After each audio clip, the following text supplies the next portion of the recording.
je pense qu'avec Fortnite, c'est pire que jamais, la dépendance aux jeux vidéo, ça se peut-tu? Ou à quel point les jeunes jouent à ça, sont accros. En tout cas, là, c'est sûr que c'est une anecdote, là, mais tu sais, il y a quelqu'un proche de moi que son fils, qui est comme jeune ado, là, tu sais, il fait que ça. Tu sais, comme probablement toi dans le temps. Mais tu sais, là, il y a des problèmes de surpoids. Tu sais, il joue jamais dehors. Il y a, tu sais, sa seule valorisation dans la vie provient des jeux vidéo.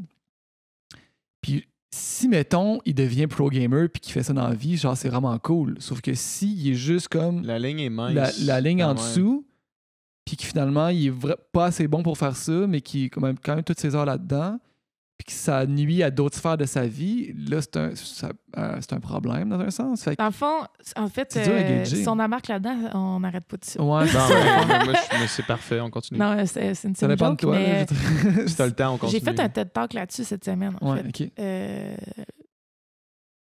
Faut savoir que déjà, le mot dépendant, il faut faire attention parce que je te dirais, la cyberdépendance, c'est super rare. La cyberdépendance, là, c'est ton jeune ne se lave plus, il veut plus sortir, il mange presque plus, il dort plus, il y a plus d'interaction sociale. Et ça affecte toutes les facettes de sa vie. Et c'est super rare. Avoir des excès de jeux vidéo, ça, c'est pas rare. Ouais. Mais c'est pas parce que tu fais un excès que c'est nécessairement mauvais. Exemple, je connais énormément de gens qui jouent pas à des jeux vidéo, mais qui vont regarder Netflix 20 heures de temps une fin de semaine. Ouais. Pourtant, ils sont bien fiers de dire qu'ils se sont clenchés House of Cards saison 1. Puis on voit, en tant que société, on voit pas nécessairement quelque chose de mal là-dedans. Mais je pense que plus largement les jeux vidéo, je pense que les écrans en général, que ce soit Netflix, que ce soit ton téléphone, pour moi, c'est un peu toute la même. Pour moi, le problème, c'est pas nécessairement le jeu vidéo, c'est plus notre consommation des technologies. Bon. Chose à part. D'autres affaires. Je fais souvent la métaphore du brocoli. Si on mangeait que du brocoli, on serait vraiment tous malades. Okay? Juste exclusivement, ouais, ça. Juste exclusivement du brocoli. Donc, si tu fais... si ton kid fait que du jeu vidéo... Si ton kid fait que du jeu vidéo, c'est pas parce que le jeu vidéo, nécessairement, c'est mal.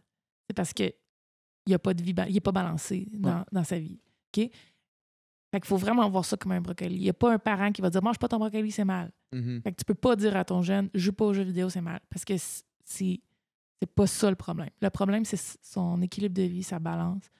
Des fois, c'est d'autres problèmes beaucoup plus profonds que ça. Là. Le fait qu'il s'émerge dans le jeu vidéo. Justement, t'as amené un point vraiment important. T'as dit c'est quasiment sa seule valorisation d'être bon dans le jeu. Ouais. Mais ça, c'est super important pour quelqu'un de se sentir valorisé, surtout à l'adolescence. Puis si... C'est dès que tu fermes l'écran, je veux dire, il n'y en a plus de valorisation. Oui, mais c'est... En fait, si j'arrête de jouer au soccer, puis je suis super bon au soccer, mais j'arrête mon joueur de soccer, puis je m'en vais jouer un jeu... C'est ça, il faut diversifier. L'important, c'est la balance. Ouais. OK? Puis là, c'est là que les parents embarquent. Parce que les parents, ils ont une influence énormément importante sur comment leurs jeunes gèrent leur vie. Si les parents les empêchent de jouer ou leur disent c'est mal, ou si tout le temps l'interaction que le jeune a face aux jeux vidéo et ses parents, c'est que c'est négatif, ça crée que le jeune se renferme encore plus. Puis souvent, en tout cas, moi, c'était comme ça, là, c'est que j'arrêtais pas de jouer. Ça changeait rien dans ma vie. Mais je commençais à me sentir comme la merde intérieurement, mais je changeais pas nécessairement mon habitude. C'est dans l'inverse qu'il faut faire. Il faut aller dans le... Il faut que les parents se mettent à jouer, c'est ça. Il faut que les parents s'intéressent au jeu, mais il faut que les jeunes, par eux-mêmes, veulent changer. Puis comment, par eux-mêmes, tu veux changer? C'est que si toi, t'embarques dans son délire, puis tu te dis, OK, je vais regarder 2-3 parties de Fortnite, puis après ça, on va aller faire une marche avec le chien, whatever. Fait que là, tu t'assois avec lui, tu comprends. Non seulement le parent comprend Fortnite, il sait commencer une partie de Fortnite à la longueur. Ça veut dire qu'à mettons que tu veux faire des soupers avec toute la famille, sans jeux vidéo, rien, le soir, ben, tu sais qu'il y a le temps de faire 2 parties de Fortnite quand il arrête de l'école.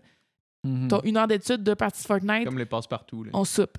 Exact. Fait 2 passe-partout. Fait que là, tu dis à ton kid, il fait ses devoirs. Là, après ça, tu dis, OK, t'as le temps de faire 2 parties de Fortnite. Quand t'as 2 parties de Fortnite, on mange, tu descends. Moi, c'est ça, c'était ça, CS. J'ai le temps de faire un scrim. Ma mère a crié, OK, il reste 50 minutes. T'as le temps de partir ta dernière game de CS. Là, je faisais OK. Là, je partais ma dernière game. Tout de suite après ma dernière game, j'étais comme, hey, la gang, je reviens dans 1 heure. Là.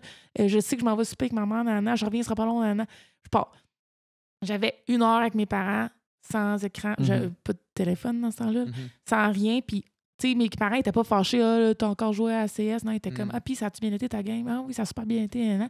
Fait qu'on mettait le jeu vidéo comme une autre activité qui était soit la danse, soit l'art, soit whatever, mais ça faisait partie de ma routine. C'était pas... Ouais.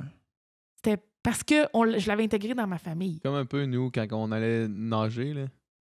Tu sais, mettons...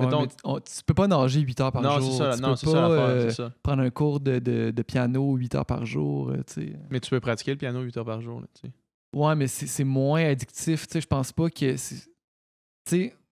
Mais c'est quand même un travail qu'il y a à faire avec la personne. Parce que ce soit les jeux vidéo, si tu as une personnalité du type addictive, tu peux le faire avec n'importe quoi. Comme je t'ai dit, là, tu vas binge-watch Netflix, tu vas peut-être jouer à ton téléphone à un jeu. Angry Bird Candy Crush pendant des heures. Si tu as une personnalité tellement comme fun, ça... Candy Crush. C'est pas vrai, jamais joué. Si tu as une personnalité comme ça, que ce soit les jeux vidéo ou autres, il y a des chances que tu tombes... Je dis accro, mais il faut faire attention au mot accro, là, mais comme vraiment intensément dans l'excès là-dedans. Puis il faut aussi faire attention parce que le problème, c'est que les parents, souvent, ils ne savent pas faire la différence entre cyberdépendance, excès et passion, enthousiasme.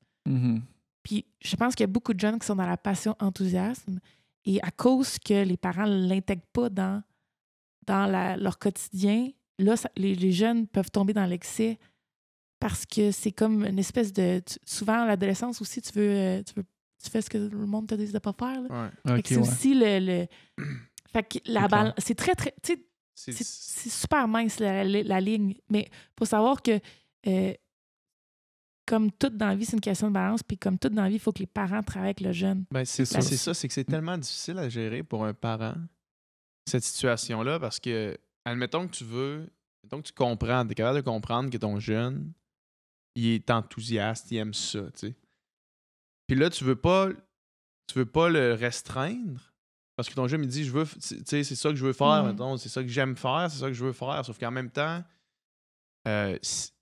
c'est dur d'essayer de le restreindre pour essayer de lui montrer d'autres, d'avoir une vie balancée. Ça m'amène à une autre affaire que tu as dit qui était vraiment intéressante. Tu as dit si jamais il réussit pas, il va avoir perdu son temps, un enfant de même. S'il ne devient pas pro. C'est peut-être pas les mots que tu as utilisés exactement, mais il faut savoir qu'en 2018, là, être pro, c'est 0,1% des jobs de gaming. Ben oui. OK, des jobs. OK. Fait qu'il faut voir ça vraiment comme le sport, la musique, l'art. Si ton jeune est trip gaming, là, ça lui développe tellement de belles habiletés pour le marché du travail. C'est incroyable que ce soit... C'est pas parce qu'il devient pas un pro-gamer qu'il peut pas travailler être programmeur. Il peut pas être programmeur, il peut pas devenir manager d'équipe, il peut pas être journaliste, il peut pas... Il y a toutes les facettes des autres communautés. Fait que tu sais, si ton jeune, tu vois qu'il joue à Fortnite, comment tu peux orienter sa passion? Mettons, tu peux lui dire « Hey, ça te tente-tu d'apprendre justement à faire des vidéos pour YouTube de ce qu'il est en train de faire? Ça serait cool. » Il apprend à faire du YouTube, il apprend à faire du vidéo editing à genre 6 ans. Ou tu dis, hey, tu tripes jeu, ça te tenterait-tu de. Je vais t'inscrire dans une affaire pour faire des petits jeux. Maintenant, il y a des camps de jours d'été là, pour faire des jeux vidéo. Fait que je peux t'inscrire, hey, une semaine, un camp de jours, tu vas peut-être apprendre à faire un jeu, ça pourrait être cool. Ah, OK, ça m'intéresse. Puis là-bas, il va parler de Fortnite avec ses amis. Fait que, il va triper, il va apprendre à programmer par bloc à genre 10 ans. Ou, moi, je faisais des sites web à 10 ans. J'ai appris l'HTML tout seul parce que mon père m'a acheté un ordi dans le temps qu'on n'avait même pas Internet quasiment. Là, c'était Internet 56K. Ouais. Fait que j'ai appris ça parce que mes parents m'ont laissé comme explorer ça. Puis j'étais super artistique, je faisais des sites web, whatever. Puis aujourd'hui, c'est payant parce que je peux me débrouiller en programmation. Puis j'ai travaillé là-dedans pendant je sais pas combien d'années. Fait que c'est pas parce que sa passion est orientée jouer qu'elle peut pas s'épanouir dans quelque chose qui va le toucher. Fait que même s'il ne devient pas pro, peut-être qu'il va triper en 3D, peut-être que c'est un artiste, peut-être que, tu sais, n'importe quoi. Je comprends. Puis, il y a si tu fais juste googler, là, Why it's good to play video games, là, j'ai fait ça l'autre jour pour mon TED Talk, justement, là, pour m'inspirer.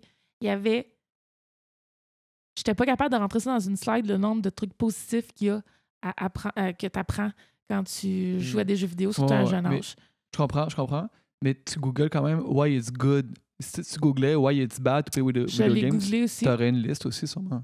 Honnêtement, il n'y en a pas tant que ça. Comme je t'ai dit, la cyberdépendance, c'est vraiment très rare. Puis ça, c'est ça que ça dit aussi quand tu googles ça. Les deux choses qu'il y a, c'est la cyberintimidation puis la cyberdépendance, qui est vraiment les deux gros.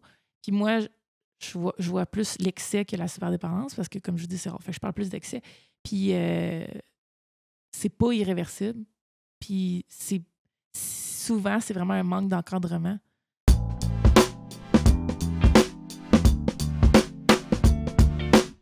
On espère que vous avez aimé l'extrait qu'on vient de vous montrer. Si vous voulez écouter le podcast dans son entièreté, c'est ici. Si vous aimez ce qu'on fait, vous voulez nous aider, subscribez à la chaîne ici. Vous n'allez rien manquer des nouveaux stocks qu'on sort chaque semaine. Puis si vous voulez aussi participer à la discussion, commenter, ça va faire qu'on va lire vos commentaires puis on va vous répondre dans la mesure du possible. Sur ce, il y a plein d'autres vidéos de notre chaîne autour de nous autres en ce moment. Peace!